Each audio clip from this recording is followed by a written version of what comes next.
aqui para gravar, e aí eu queria iniciar a aula de hoje, né? A gente, da última vez, fez uma exposição mais panorâmica, mais geral, né? Das 7 proposições fundamentais do Tractatus, e na segunda parte da aula a gente começou a fazer uma exposição da ontologia do Tractatus, ou seja, da primeira, da primeira proposição e seus desdobramentos, e da segunda proposição e seus desdobramentos iniciais, né? Porque a gente mostrou que, já como um desdobramento da segunda proposição, começa a aparecer a teoria da representação. Eu vou voltar a esse ponto, talvez hoje ainda, mas eu decidi, até pelas perguntas que o Francisco colocou da última vez, eu resolvi, até porque eu também tenho falado muito sobre isso, né? Eu resolvi fazer uma exposição hoje sobre as proposições finais, as últimas proposições do Tractatus, né? Essa parte que costuma ser chamada de parte mística do Tractatus, né? Então eu vou colocar aqui, iniciar a apresentação de tela inteira.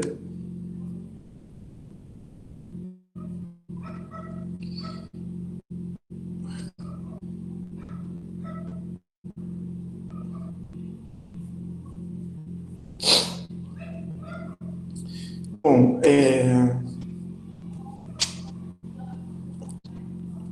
vocês estão todos vendo o texto aqui na tela?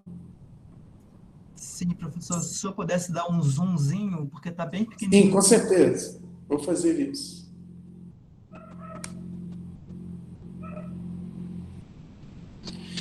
Então, eu falei da outra vez que, quer dizer, como não poderia deixar de ser, né, a sétima proposição, ela não tem desdobramentos, né? Ou seja, faz parte, eu diria até, da dimensão ética e estética do Tractatus, né? Que após a sétima proposição não se possa dizer nada. Ou seja, as palavras finais têm que ser, deve-se calar. Então, o desdobramento natural dessa proposição é que nós nos calemos. Né? Mas eu disse que, num certo sentido, né, as proposições imediatamente anteriores, embora elas sejam numeradas como desdobramentos da proposição 6, né, que é aquela que dá a forma lógica lá da proposição, etc. A forma lógica não, né? Eu estou... porque forma lógica é um conceito do Tractatus, né? Então eu não posso usar esse termo assim como se fosse um...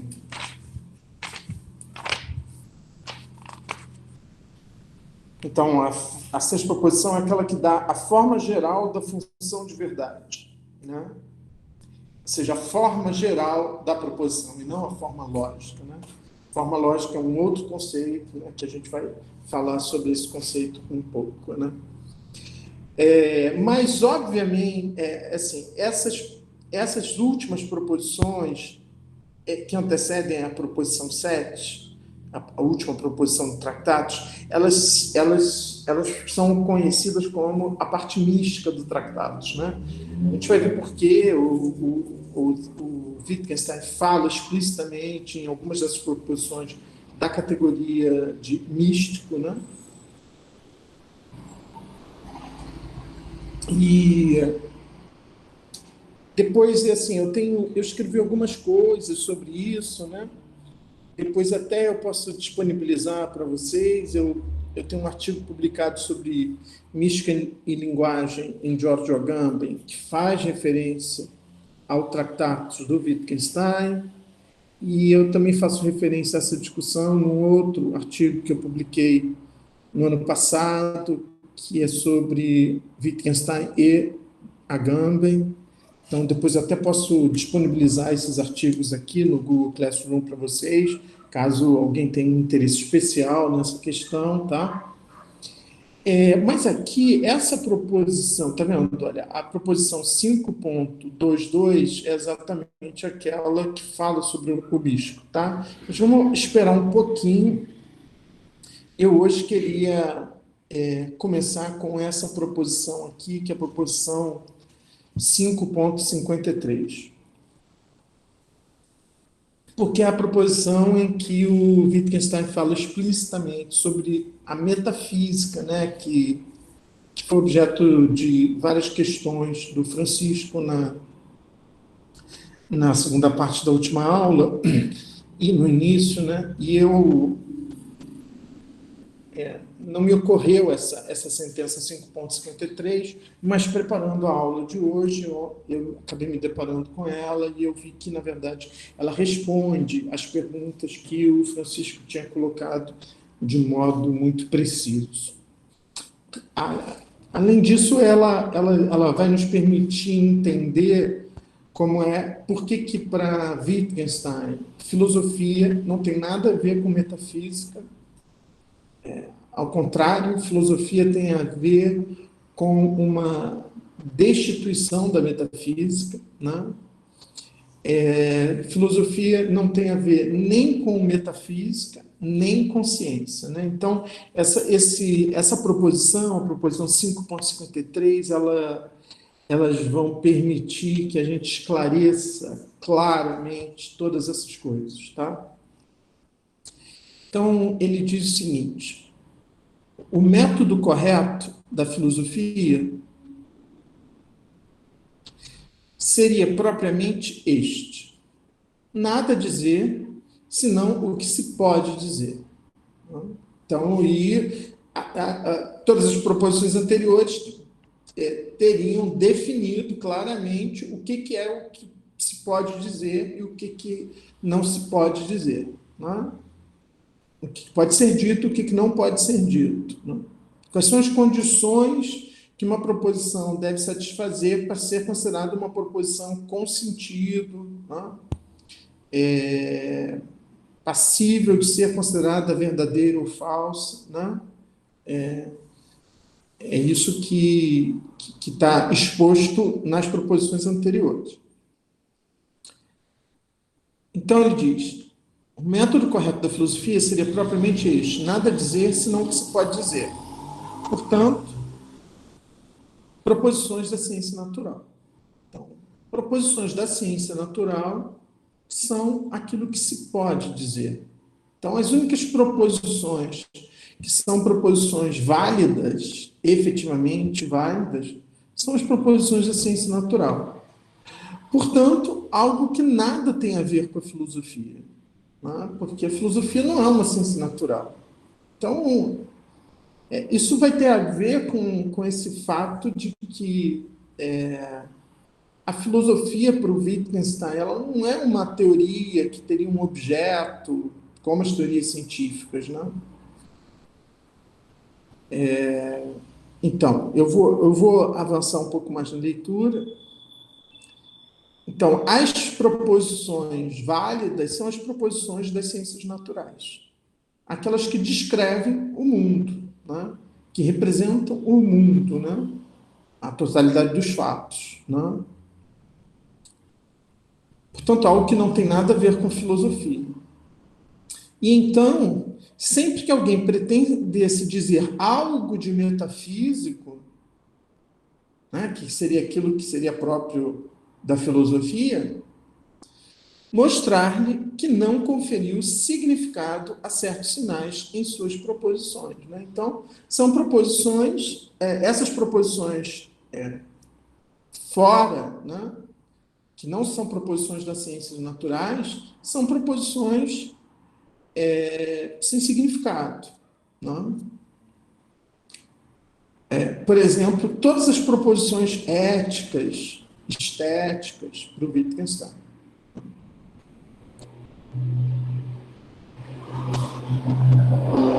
Ele diz, esse método seria, para ele, para essa pessoa, né, a quem nós diríamos isso, insatisfatório, provavelmente. Ele não teria a sensação de que lhe estivéssemos ensinando filosofia, mas esse seria o único método rigorosamente correto. Então, isso é alguma coisa, uma coisa muito característica do Wittgenstein, né?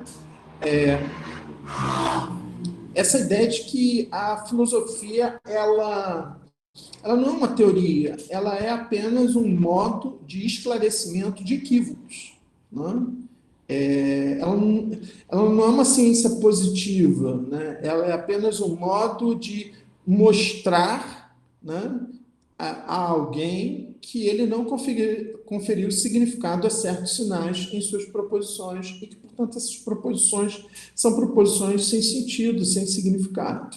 Né? Então, fora das proposições da ciência natural, todas as outras são proposições sem sentido. Né?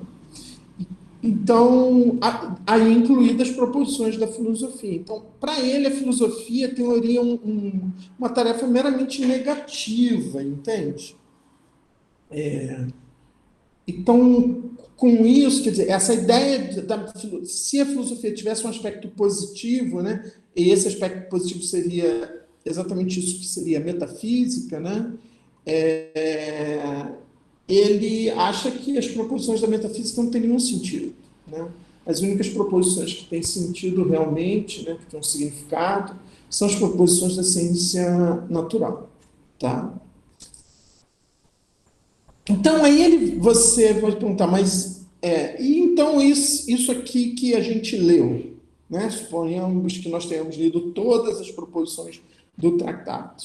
Aí ele mesmo vai dizer, minhas proposições elucidam dessa maneira. Quem me entende acaba por reconhecê-las como contrassensos, após ter escalado através delas, por elas, para além delas. Deve, por assim dizer, jogar fora a escada após ter subido por ela.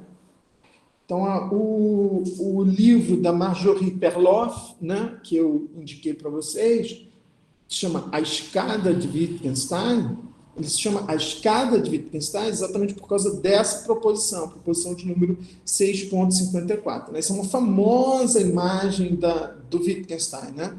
Que a filosofia é uma escada que você deve usar para subir, mas depois você joga fora essa escada. Porque essa escada, ela é uma escada construída com contrassensos. Então, mesmo as proposições do Tratatus, é muito paradoxal, né? Eu acho isso genial, né? Mas existem pessoas que ficam incomodadas com isso. Porque, ou seja, percebem que é uma figura muito ambígua, Wittgenstein, uma filosofia muito ambígua. Isso é uma filosofia que considera a própria obra um conjunto de contrassensos. Né? Então, essas minhas proposições elucidam dessa maneira. Quem me entende acaba por reconhecer as proposições dele como contrassensos. Mas eu tenho que passar por esses contrassensos, eu tenho que escalar esses contrassensos, através desses contrassensos, por esses contrassensos, para além desses contrassensos. Deve, por assim dizer, jogar fora a escada após ter subido por ela. Então, a filosofia é uma mera escada, um mero instrumento. Né? Deve sobrepujar essas proposições e então verá o mundo corretamente. Então, é quase como se fosse assim, a tarefa da filosofia é uma espécie de eliminação da filosofia. Ou seja, o único modo adequado de uso da filosofia é usar a filosofia para dissolver a filosofia. E aí, uma vez que você tiver entendido que a filosofia é um conjunto de contrassensos, você pode olhar, ver o mundo corretamente. Né? Então, é uma obra bastante paradoxal. Né? Quer dizer, é uma obra de um lógico, né? Mas um lógico bastante paradoxal. Né? Professor, Sim, no caso, essa escada levaria aonde para poder ver o mundo de uma forma melhor? boa pergunta.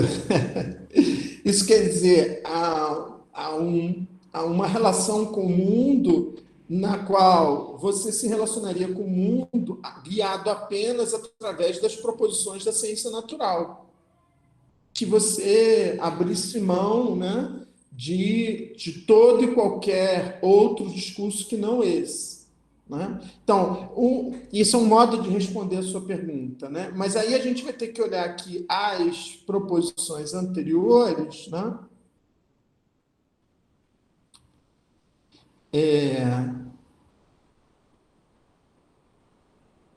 Então, quando ele diz, então, na proposição que 6 ponto,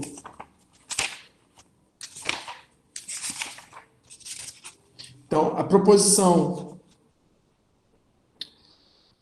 entre essa proposição que eu vou ler aqui, a 6.521 e a 6.53 que eu já li, existe essa daqui, que eu não vou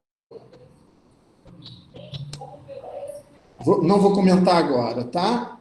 Então, essa é a 6.522. A 6.521,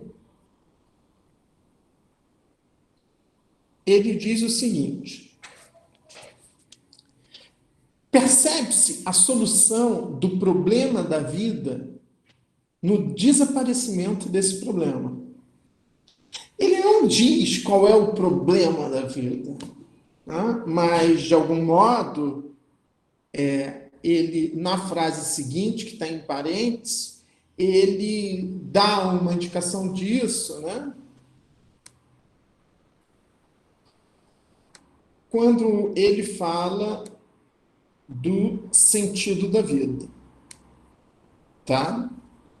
Então, o problema da vida, supostamente, seria o problema do sentido da vida, né? Então, ele diz: percebe-se a solução do problema na vida no desaparecimento desse problema. Então, você vê de novo aí essa que seria a operação fundamental da filosofia, seria essa dissolução de determinados problemas que são demonstrados como sendo falsos problemas, pseudos problemas, não? E aí ele abre um parêntese e diz: não é por essa razão, coloca uma pergunta, né? Que as pessoas para as quais, após longas dúvidas, o sentido da vida se fez claro, não se tornaram capazes de dizer em que consiste esse sentido? Então, exatamente porque esse sentido se fez claro para elas, que elas não disseram nada sobre isso. Ou seja, que elas se calaram sobre isso. Né? Então, esse lugar ao qual você acede é um lugar de silêncio. Respondendo a sua pergunta, né, de um outro modo, né, é um lugar de silêncio.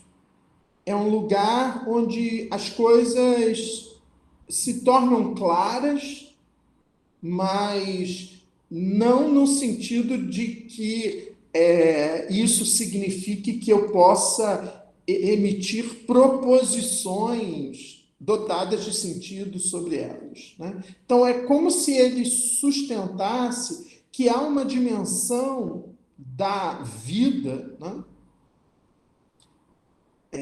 Ou melhor, que a própria vida, enquanto uma dimensão, é uma dimensão onde proposições não fazem sentido, onde as coisas se resolvem por si mesmas. Né? Então, eu estou remetendo isso para esse campo aí do ético. Né? Ou seja, eu não diria que elas se calam porque encontraram uma resposta. A ideia dele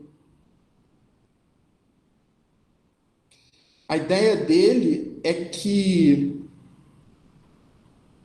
não é que elas encontraram uma resposta, é que o problema deixou de existir.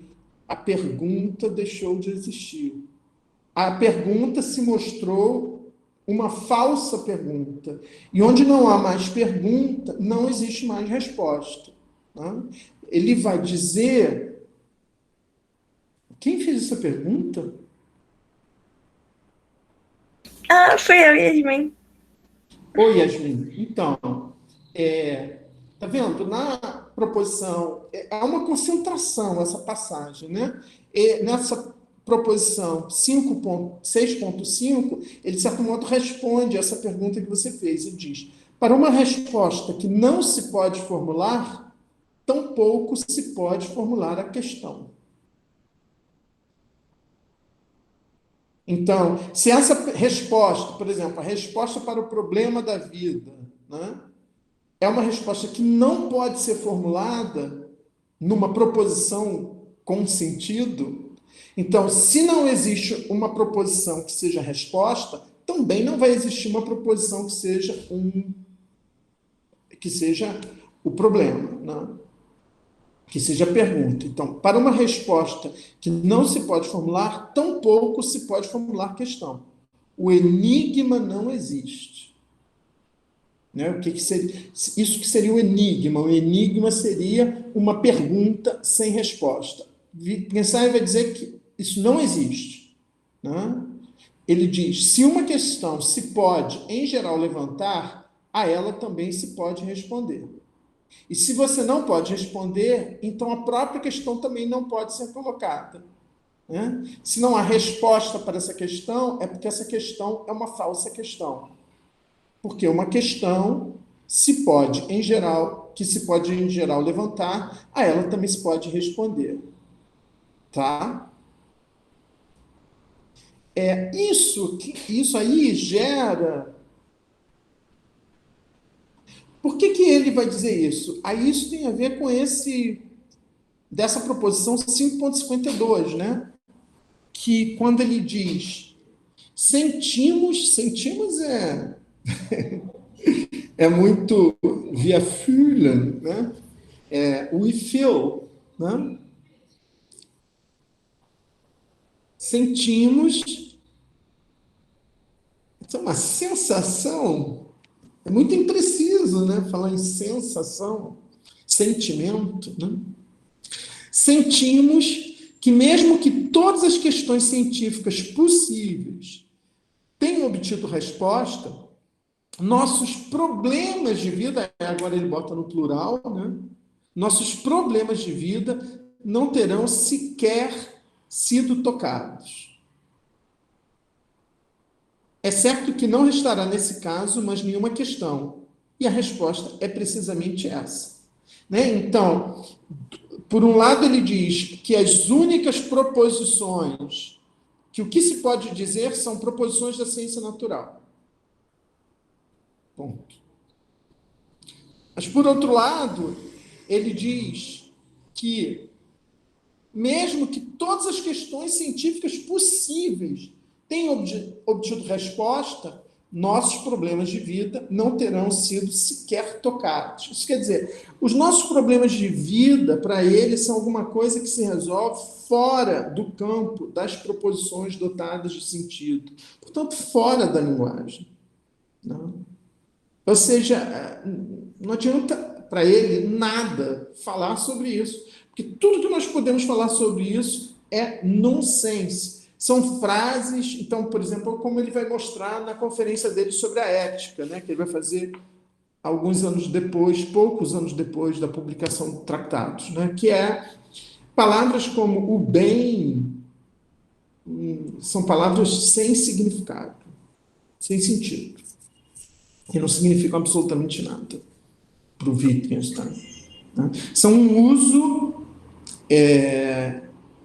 inadequado, uma exorbitância, né? Então, por exemplo, ele acha o seguinte, que dizer que uma cadeira é boa para sentar é uma frase com sentido, quer dizer que essa cadeira ela se adequa, né, à função para a qual ela foi destinada. Agora, dizer que uma pessoa é boa, o que isso pode significar?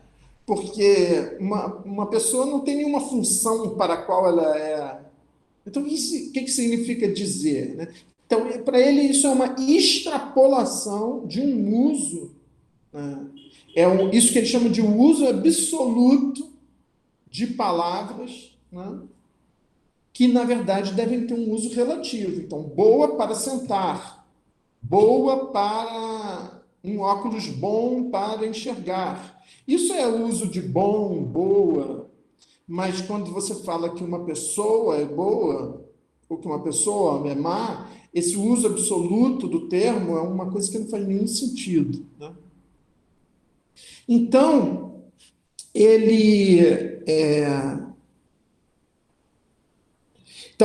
aí ele diz, sentimos que, mesmo que todas as questões científicas possíveis tenham obtido resposta, nossos problemas de vida não terão sido sequer tocados. É certo que não restará, nesse caso, mais nenhuma questão. E a resposta é precisamente essa. Ou seja, a resposta é apenas a dissolução da questão, né? Ou seja, os problemas de vida, ou o problema da vida, ou o sentido da vida, tudo isso, ou nada disso, é possível de ser verbalizado através de proposições dotadas de sentido, né? Professor, Sim. Nesse caso, então, nós podemos falar que ele tá colocando a questão, né, o pensamento dele em dois campos. Seria o campo da razão e o campo da experimentação, onde o campo da razão daria conta das proposições, e quando vai para as questões... Desculpa, você que está chamando isso de o campo da razão. Ele não chama isso de campo. Não, eu estou perguntando se eu posso entender dessa forma. Não, depende, porque o que você está chamando de razão? Aí é que está, assim, quando a gente estuda um autor, é sempre muito problemático eu trazer para esse autor palavras que ele não usa. Né? Porque quando você usa essa palavra razão, você, ao usá-la comigo, para fazer uma pergunta para mim, você pressupõe que eu já sei o que você quer dizer quando você usa a palavra razão. Mas essa pressuposição é totalmente infundada. O conceito de razão é um conceito completamente complexo, tem muitas definições distintas. Então, assim, a ideia fundamental é que você consiga formular essa questão que você está tentando me formular, através do vocabulário do Wittgenstein. Ou, se não, através do vocabulário de algum autor que dá uma definição. Então, por exemplo, se você me pergunta essa pergunta, a razão, aí você tem que dizer assim, professor, a gente pode dizer que a razão, no sentido kantiano de razão, ou no sentido hegeliano de razão, ou no sentido aristotélico de razão, ou no sentido que eu dou de razão, que eu vou dizer qual é agora para você, professor, para você entender em que sentido que eu estou utilizando o termo razão. E aí, se você procede assim, Francisco, você demonstra que você é um filósofo. Ou seja, que você não toma as palavras no sentido do senso comum. Aquilo que genericamente se entende por razão, aquilo que os meus pais, os meus vizinhos, os meus colegas de rua entendem por razão. Não, na filosofia não existe essa possibilidade. Na filosofia, todas as palavras têm que ser definidas conceitualmente, e para defini-las, ou você utiliza definições que já foram dadas e você se refere a esses autores, né? Ou então você constrói sua própria definição explicitando essa definição. Então, vou tentar reformular, então. Usando, então, o termo dele, quando ele fala da questão da proposição se relacionando com o campo da natureza. Das ciências da natureza. as ciências da natureza.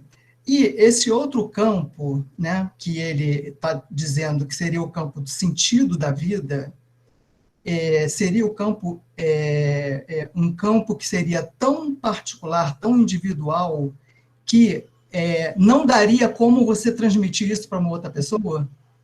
Ele não fala individual, ele não fala particular. Ele fala simplesmente que essa dimensão é uma dimensão que extrapola isso que ele define como mundo. A gente vai ver nas proposições anteriores a essa, a gente está vendo, que ele sempre vai colocar essas questões como questões que dizem respeito a algo que está para além do mundo. Por quê? Porque o mundo é definido para ele como a totalidade dos fatos, ou seja, a totalidade daquilo que pode ser representado por proposições com sentido passíveis de serem verdadeiras ou falsas. Né? Esse além do mundo que ele coloca é que eu não estou conseguindo exatamente entender o que ele está querendo dizer.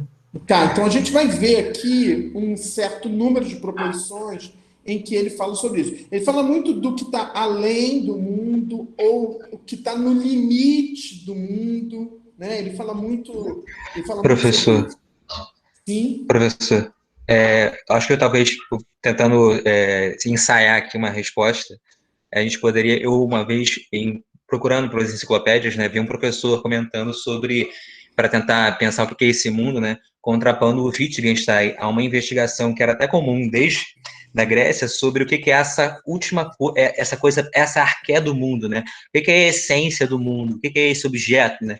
Para Platão seriam essas ideias, e para Aristóteles a gente tem uma dualidade ali, o ilomorfismo, né, matéria e forma, mas o Wittgenstein daria um passo para trás e pensaria, ao invés de a gente olhar para essa arqué, vamos pensar o mundo enquanto fatos, né, enquanto relações entre objetos, sem se preocupar muito com essa absolutização do objeto, né, e aí seria talvez até esses conceitos que seriam impronunciáveis, esse mundo místico, o absoluto, aquilo que não é relacionado, e aí que já seria mais para o lado da metafísica, e eu poderia pensar essa contraposição como um início dessa resposta?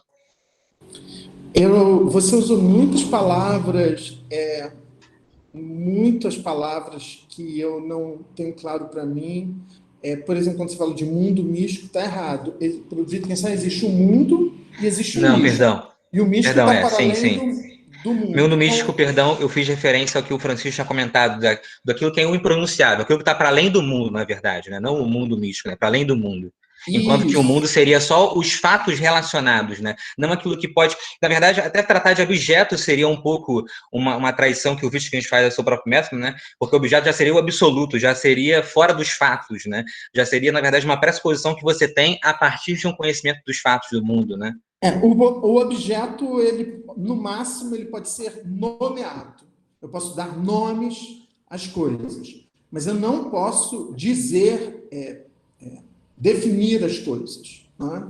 Então, isso é uma coisa que a gente vai ver talvez mais para frente lá na parte da ontologia, né? Os objetos, as coisas, eles podem ser nomeados, mas não existem proposições sobre as coisas. As proposições são sobre fatos. As proposições representam fatos. E fatos não são coisas. Fatos são uma concatenação de coisas, um estabelecimento de relações entre coisas. As coisas mesmo, não existem proposições sobre as coisas. As coisas podem apenas ser nomeadas. Nisso ele está... Ao dizer isso, por exemplo, ele não está dizendo nada de diferente do que Platão e Aristóteles já disseram. Ou seja, deixa eu abrir aqui um documento. Professor, só enquanto o senhor está abrindo, pegando o que o Gabriel falou também, porque quando o Platão ele fala de alguma coisa que está fora desse mundo, ele diz o que é essa coisa, né? E aí, o que eu estou querendo tentar entender é o que o Wittgenstein diz que está fora desse mundo. Uma série de coisas. Vamos lá. Então, essa proposição, há por certo o inefável, unaussprechliches. Né? O inefável, literalmente, aqui é o não expressável, o não exprimível, né? Porque aussprechen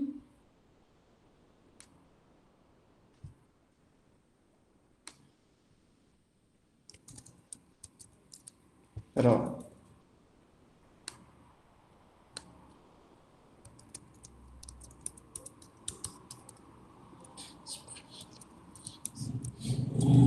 isso que está traduzido aí como inefável, né? É porque fável aqui tem que ser entendido como falável, né? Inefável seria não falável, tá? Então, essa palavra, o nosso seria o inexpressável. Literalmente seria isso, tá?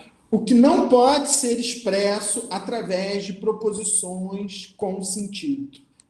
O que não pode ser expresso através de proposições com sentido é isso que o Wittgenstein vai chamar de místico. Vejam, percebam que há uma diferença entre o místico e o enigma.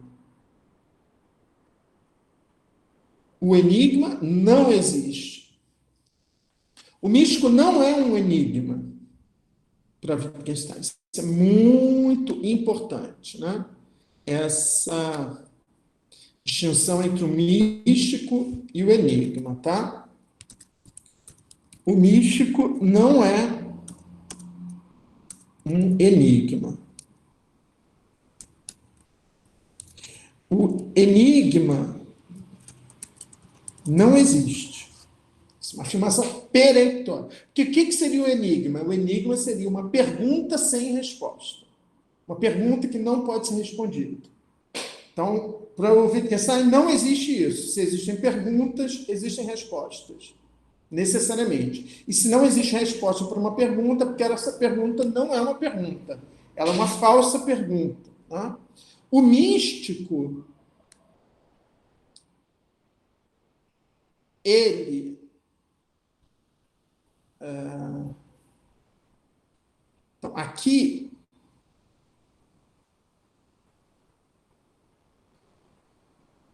isso que não se diz, que é o místico,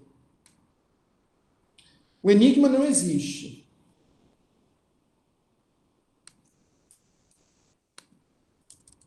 O místico não é, e o místico se mostra. Então, aí aparece uma categoria que vai ser uma categoria muito importante para o Wittgenstein e que ele vai trabalhar a partir de uma... vai funcionar dentro de uma oposição, que é a oposição entre dizer e mostrar. Tá? Dizer é dizer proposições com sentidos. Tá? Dizer é produzir imagens lógicas dos fatos. É isso que é dizer, é isso que é falar, tá? Agora, há coisas que não podem ser ditas, né? Como o místico. O místico é inefável, inexpressável. Então, o místico ele é inexprimível. Então, ele é algo que não pode ser dito, mas isso se mostra. Tá? Então, existe uma diferença aí. Por isso que essa parte final do Tractatus não é chamada de a parte enigmática do Tractatus. É a parte mística. É diferente. Né? Então, isso que, Francisco, você está dizendo assim, o que é esse fora do mundo? É o místico. É tudo o que não pode ser expresso através da linguagem entendida enquanto proposições com sentido, que dão uma imagem lógica dos fatos, do mundo. Então, isso está fora do mundo, porque o mundo, a gente tem que entender isso. Para Wittgenstein, o mundo é o conjunto dos fatos, não das coisas. Né? Ou seja, o mundo é o conjunto dos fatos enquanto uma ligação que se estabelece entre as coisas, e essa ligação que se estabelece entre essas coisas podem ser representadas numa proposição com sentido. Né? Então, esse conceito de ligação, né, ele é exatamente aquilo que Platão, já no Sofista, chamava de simploqué. Simploqué. Então, depois que o Aristóteles vai falar, o que caracteriza a simploqué? A simploqué caracteriza o logos. Né? Então, é isso que o Aristóteles, lá no Sofista de Platão, vai fazer essa diferença entre logos e ônoma. Né?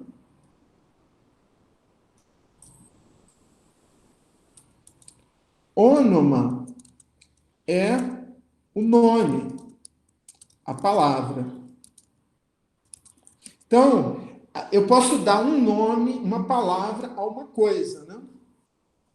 Por exemplo, o Benjamin, né? Ele vai falar que no clássico texto dele, né, sobre a linguagem geral, né, que é um texto que eu adoraria ver com vocês, né, mas enfim, não se pode dar tudo. Ele vai falar que a linguagem originária, fundamental, é essa linguagem do nome, ela é a linguagem nomeadora. Né? O logos, não, o logos é uma articulação de nomes, onde alguma coisa é afirmada. Então, por exemplo, se você diz, por exemplo, se eu digo cadeira, vocês vão perguntar, sim, mas e aí? Se eu digo assim, Sócrates, aí você diz assim, mas o quê? Sócrates o quê? Ou seja, estão pedindo uma proposição. Por quê? Porque Sócrates não é uma proposição, é uma palavra. Como, sei lá, copo. Então, o mundo não é o conjunto de objetos que existem para o Wittgenstein. O mundo é uma articulação que se estabelece entre esses objetos, uma ligação. E é exatamente a essa ligação entre os objetos que corresponde, na proposição, à ligação entre os sinais que representam esses objetos. Né? Isso que ele vai chamar de o que há em comum entre essas duas coisas é uma forma lógica. Né? Uma forma lógica. Então, nessa expressão, eu junto as duas coisas, né? Que os gregos, que o Platão e Aristóteles chamavam, né?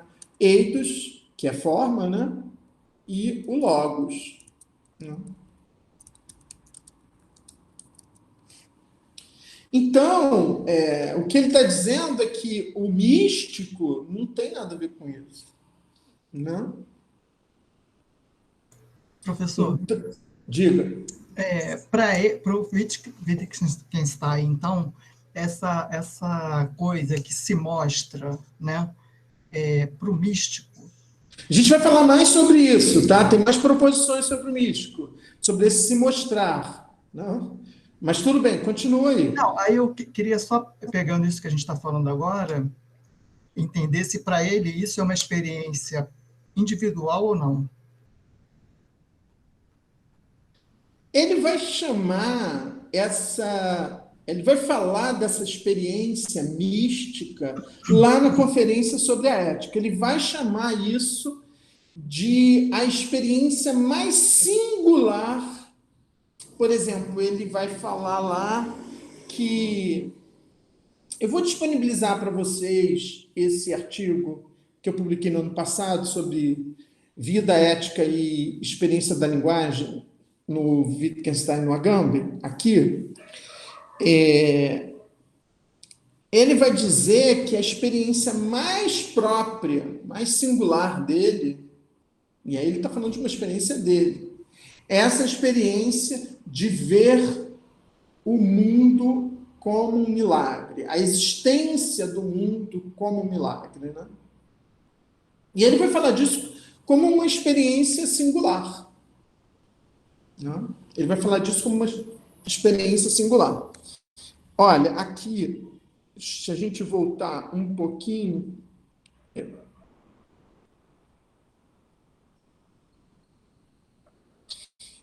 ele vai dizer assim, ó, é uma outra definição de místico.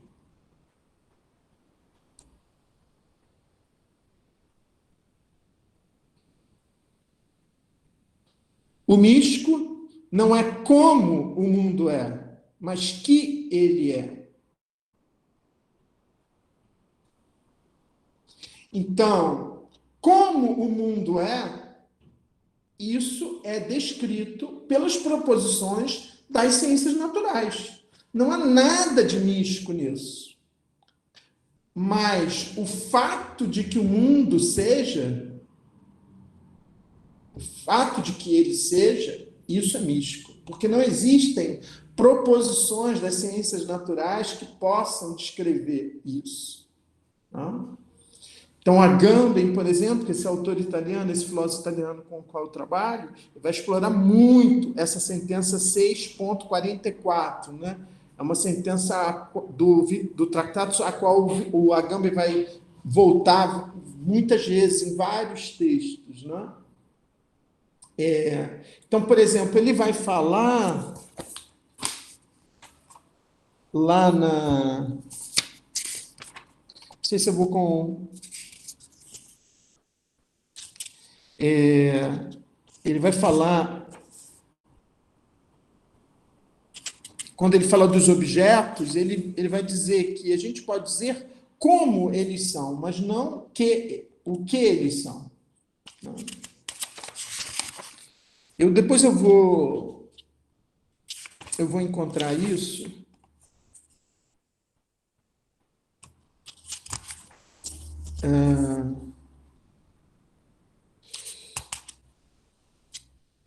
Agora eu não vou. Ah, ok. Ó, eu vou.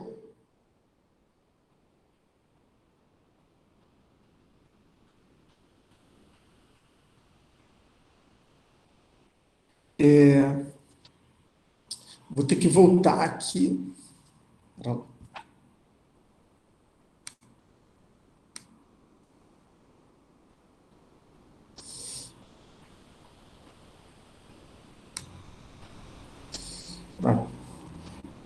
Pra proposição 3.221.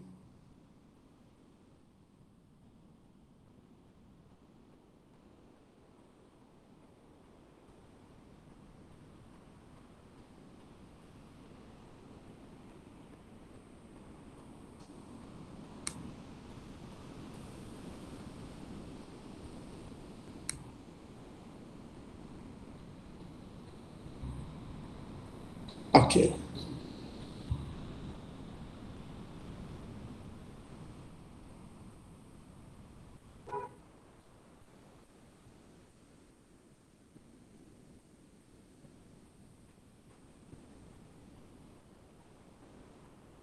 Então, essa proposição aqui, ó,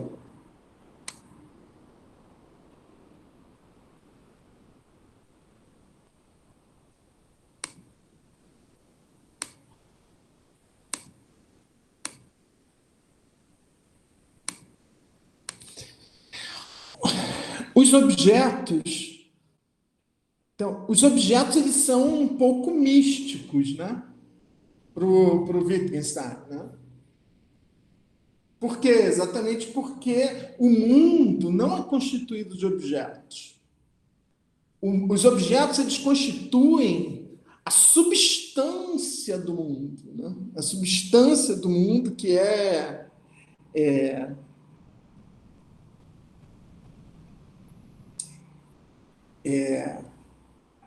Então ele diz: os objetos só posso nomeá-los, sinais substituem-nos, só posso falar sobre eles, não posso enunciá-los. Em alemão é aussprechen.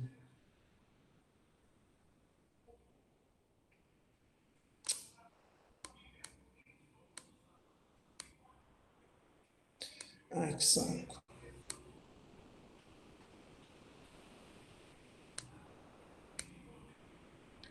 Tá vendo? Aussprechen, que é esse verbo expressar, exprimir, que o tradutor aqui, porque ele não é um tradutor muito rigoroso, ou seja, a cada momento ele traduz a palavra de um modo diferente, ele traduz por enunciar, né? Então, quando ele diz os objetos, não, eu não posso expressá-los, sie aussprechen kann ich nicht. Então, ele está dizendo o quê? Que os objetos são místicos. Por quê? Porque ele definiu o místico lá como o místico é o inexpressável, né? Ou seja, porque expressar quer dizer proposições com sentidos. Eu não posso. A única coisa que eu posso usar para me referir aos objetos é o nome. Então, eu posso nomeá-los. Eu posso falar sobre eles, mas eu não posso expressá-los. Uma proposição só pode dizer como uma coisa é, não o que ela é. Nicht was es ist. Não? Então, os próprios objetos, num certo sentido, eles estão fora do mundo, porque o mundo não é constituído de objetos, o mundo é constituído de fatos. Agora, os fatos, eles são ligações entre objetos. Então, é uma coisa que reproduz a questão, que é uma questão colocada lá na parte final do Teeteto. Eu tenho também um artigo publicado sobre isso, que é a relação entre elemento e logos, né? Porque o Sócrates, lá no final do Teeteto, quando ele dá a definição da ciência como opinião acompanhada de logos, ele vai falar sobre esse problema que é da junção de elementos incognoscíveis se produz uma coisa que é cognoscível, né? Então, os objetos são incognoscíveis, mas os fatos, que são ligações entre os objetos, então, os objetos são inexprimíveis, inexpressáveis, né? Mas os fatos, que são ligações de objetos, esses são expressáveis, né? Então, os objetos, eles são elementos, né?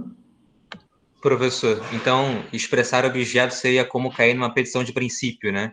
Porque eu vou estar usando algo que pressupõe o objeto para definir ele, né, na verdade. Então, eu não vou estar dizendo algo sobre o objeto, né? Mas estamos usando de fatos que pressupõem objetos para tentar definir o objeto, mas isso seria um erro, né? Não está definindo o objeto, de fato. Vou estar usando o que pressupõe o objeto. Você pode pensar nesse sentido? Não sei se é uma petição de princípio, porque petição de princípio é uma expressão muito técnica. Petição de princípio é quando eu incluo o elemento a ser definido na definição. Não sei se é o caso aqui, mas, então, não sei se a gente pode utilizar a expressão petição de princípio aqui, mas o que nós podemos dizer é que os objetos são inexpressáveis, inexprimíveis. Não posso expressá-los, porque expressar é fazer uma proposição sobre os objetos, e eu não posso fazer isso. Eu só posso fazer uma proposição sobre os fatos, né? Os objetos só podem ser nomeados, né? Então, você tem uma diferença entre o nome e a proposição, que, de certo modo, retoma a distinção platônico-aristotélica entre ônoma e logos, né? Isso que eu lembrei aqui, né? Então, por isso que ele diz, o objeto é simples. Quando ele diz o objeto é simples, ele está dizendo que não há ligação. Ou seja, ele está dizendo que o objeto é um elemento, né? Porque elemento, a palavra, né, em grego é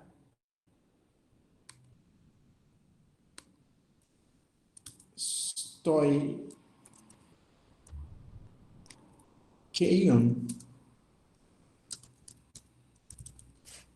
Então, o elemento é alguma coisa de álogon, né?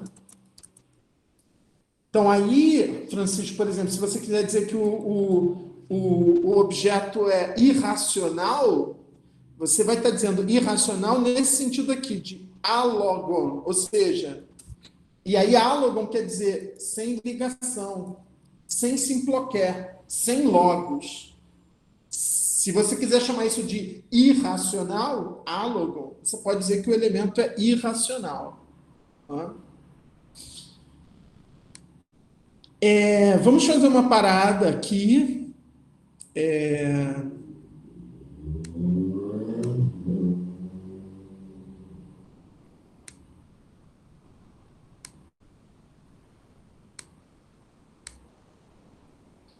Se vocês tiverem mais perguntas sobre essa parte, a gente começa o próximo bloco com as perguntas de vocês. Tá? Eu vou interromper aqui a gravação.